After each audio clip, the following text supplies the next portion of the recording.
はい、GD ワインの服部です。よろしくお願いします。今日はね、番外編ということで、前回テイスティングの話しましたけれども、今回は SO2 の話をします。SO2、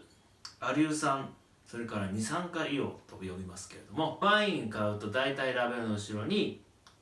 アリュー酸であるとか酸化防止であるとかっていうのを記載されていることがあります。SO2 は、そもそもワインにとってはとっても大きなメリットがあります。これはSO2 はですね、自然界に存在するものですよね。ですので、今のね、もう何千年も前からね、ワインが作り始められた時から非常にね、重要な役割を持ってます。で、一つはね、酸化防止です。他のね、成分より先にね、酵素と結合するというような特徴があるので、いわゆるそのワインの安定性として重要な役割を持ちます。で、もう一つは殺菌ですね。ワインっていうのは酵母が必要になりますけれども、良い酵母だけじゃないです。悪玉の酵母もあります。こういったものの殺菌であるとか、あとは器具自体の殺菌ということで、このワインの、ね、健全さを保つためにこの SO2 っていうのは必須なんですね。ただ入れすぎるとワインの、ね、風味であるとか色もねちょっと落とすみたいなんですね。ですので、必要最低限のものを入れるっていうのが今のやり方、主流となっています。で、私先ほどね SO2 入れすぎると今2つ例を言いましたけども、体の人体の話はしてないです。定められた法律の以下に入っている SO2 に関しては人体として無害だからです。具体的にお話ししますと、ワインに関しては日本の法律としては最大 350mg リットルあたりという決まります。他のやつ見ると、例えばかんぴょう 5000mg パーキロですね。つまり10倍とかじゃ効かないですよね。干しぶどう確か1500だったと思います。ドライフルーツは2000とかだったと思いますんで、例えばその酸化防止剤が入ってるから頭が痛いんであれば、多分かんぴょうとか食べたら一気に頭痛くなると思うので、まずその SO2 がね体にどうのこうのとか頭が痛くなるとかっていうのは全くないということだけはお伝えしておきます。 SO2 無添加のワインっていうのがあります、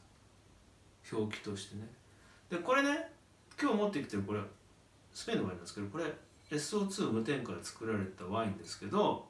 後ろの表記には酸化防止剤含有ありって書いてます。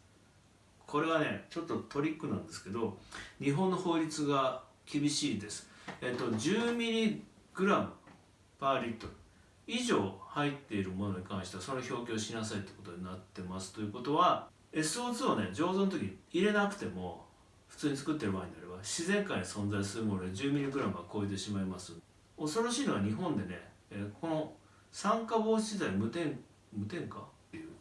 表記がないワインが実は存在します。要はそもそも自然界で入ってなければいけないものをなくすっていう作業をしている、つまり人工的なワインですよね。ワインと呼んでいいのかは分かりませんけども、大体濃縮のジュースをね輸入してきて、日本の法律は日本でそれ作れば日本製になりますから持ってきて、それを煮沸とかかけたりとか、それからさっき言った酵母とかでね発酵させますけど、この酵母も自然酵母なんか使ったらダメなんで、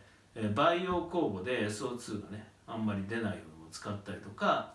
最後成長っていってフィルタリングかけるんですけど、そこをねより細かいもので、無駄なものをなくしていって、なんとか 10mg 以下に抑えているというものなので、日本のね無添加ワインっていうやつっていうのは美味しくないはずです。少なくとも自然なものではないということですね。先ほど日本の場合はね 350mg っていう話をしましたけれども、 EU の場合はね150と200、赤ワインの辛口が 150mg で白ワインが 200mg、 さらにユーロの中でもナチュラルワインっていうロゴ EU リーフっていうんですけど、こいつを入れるの場合は150と200ではなくて100と150ですね。赤ワインが100で、白ワイン150。アメリカとかのやつを見るとナチュラルワインで書きたければ醸造の時はゼロでしなさいって書いてあったりとかもします。各国ねさまざまにその SO2 のね、考え方であるとかその法律はあるので、一概には言いませんけれども、どちらにしてもね、そういった法律があります。我々のね扱っている GD のワインね、今日このワインじゃないですけど他のワインなんですが、さっきね100とか150の話しましたけど、100なんてまずいかない数字、かけ離れた数字に、分析表としてはきます。分析表をちゃんとね、提出しなければならない、そこに表記があるんですけども、まず100はいかないです。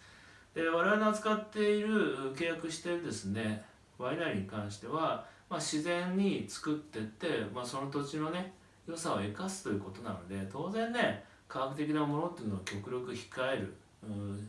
ワインの本来の味を出すということになれば、もうねナチュラルワインとかね自然派とかね、そういう話じゃなくって、基本的に美味しいワインを作るには自然に作るしかないんですよね。そういったできたワインっていうのは必然的に SO2 も少ないです。で今日ね2つ面白いワインですね。これスペインのワインで、両方とも2016年のヴィンテージで、こっちがね普通に作ってるワインで、こっちがマイナス SO2 ってありますけど、ほぼ SO2 を使ってないワインですね。同じ醸造方法で、ソービニョンブラン主体のワインなんですけど、これちょっといきます。今ねSO2 が普通に作ってる方になりましたけど、香り全然違います。私はこちらが好きです。SO2 を入れなかったやつよりかは普通に作ってもらった方が好きです。ここはね個人の好みによりますけれども、こういったね面白い確認の仕方もあります。私にはねこの SO2 入れないで作ったやつですごい違和感を感じます。これは本当に人によりますけど、違和感っていうのはバランスが取れなくなってしまっているというか、そんな感じがします。これは美味しくないと言ってるわけではないですよ。あくまで私の好みになります。はい、GTY の服部です。今日はね SO2 酸化防止剤のお話ししました。テイスティングの時にも言いましたけども、ワインはその人が好きか嫌いかっていうのが重要であって、 SO2 無添加であるとか、それから自然派とか、そういうのはね、気にする人は気にしてもらってもいいんですけど、私はあまり重要じゃないと思ってます。特に SO2 に関してはそもそも人体無害のものですし、ワインに必要なものなので、これをね無理やりなくすっていうのは何かしらおかしなことになってますので、そういう意味で SO2 であるとかにこだわらないでね、ワインの方を選んでもらった方がいいと思います。で先ほどね自然派とかビオデナミとか、それからナチュラルワインとかね、いろんな用語がね、世の中に飛び交っています。でこれを一個一個ね説明したりとか議論するつもりは全くありませんが、さっきお話ししましたように、本当にねいいものを作ろうとしているところっていうのは、やっぱりできるだけ自然に科学的なものを使わないで作るっていうことで、今やっています。当たり前のことだと思うんですけど、なかなか難しいですよね。収穫量とかも減ったりしますので。ただ一方ですね、毎年ですね何百万本何千万本っていうのを毎年同じような均一な味で出さなきゃいけない当然ワインもあります。そういったものに関してはある程度ね科学的なものでコントロールしなきゃいけないんですけど、じゃあそれコントロールしたものが好きだからその人がおかしいってことは全くないですよね。別にその人が好きならそれでいいというようなことにはなるかと思います。長くなりましたけど、本日はこれで終わります。失礼いたします。